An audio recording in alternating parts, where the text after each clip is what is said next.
Буга чейин Билим берүү жана Илим министрлигинин мектептерде каражат чогултулбасын деген буйругу чыгарылган. Анын алкагында билим уяларындагы фонддор дагы жоюлган. Деген менен ата-энелер буйрук бар болгону менен толук аткарылбай келе жатканына нааразычылыгын билдирип келишкен.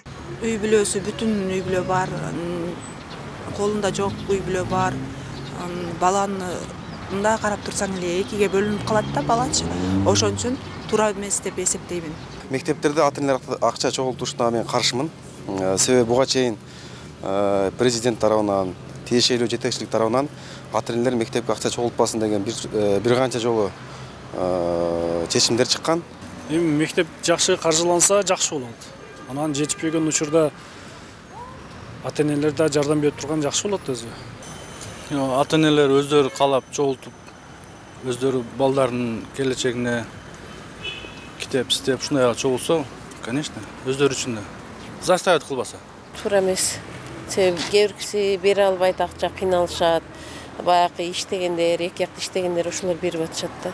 Эми мектепти оңдоп түзүүгө жана класска керектүү нерселерди сатып алууга ата-энелерден акча чогултулбайт. Бул боюнча президент Садыр Жапаров Билим берүү жана Илим министринин милдетин аткаруучу Каныбек Иманалиевге тапшырма берди. Мектепке тийиштүү нерселер республикалык бюджеттен каржыланат. Бул билим берүү тармагына биз акыркы 2 жылдан бери абдан катуу көңүл буруп келатабыз.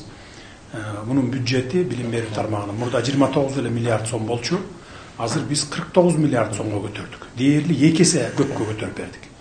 Анан эми бул акчаны чечип берип коюп, бюджетти чечип берип коюп менен эле маселе чечилбейт. Муну өзүңүз жакшы билесиз.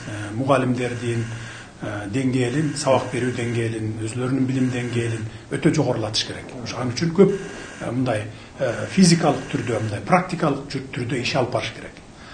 Ал эми жерлердеги билим берүү бөлүмдөрү мектеп жетекчилерин эскертип, каражат чогултууну токтотуу үчүн тиешелүү иштерди аткарышкан. Министрликтин буйругу чыккан, мындай мыйзамсыз акча чогултууга тыюу салуу боюнча. Буну биз ар бир мектептин жетекчилерине жеткиргенбиз. Ал жерде мектептерде протокол өткөрүп, протоколдоштуруп, анан ошол мыйзамсыз акча чогултууларга тыюу салуу боюнча ар бирине кол койдуруп алганбыз да. Эч кандай акча каражатын топтобоо боюнча. Бул мисалы үчүн кээ бирлер айтат ушу аттестатка көбөлүккө деп. Биз алар боюнча бүт бардыгын жеткирдик, ар бирине айттык. Белгилей кетсек, буга чейин президент Садыр Жапаров Билим берүү жана Илим министринин милдетин аткаруучу Каныбек Иманалиевди кабыл алган. Анда мамлекет башчысы тарабынан илим жана билим чөйрөсүнүн өркүндөтүү боюнча бир катар маселелер талкууланып, пландар жана милдеттер коюлган эле. Мындан сырткары билим берүү тармагы реформаланышы керектиги дагы айтылган. Акылай Карабаева, Аскар Маматисаков, Регион.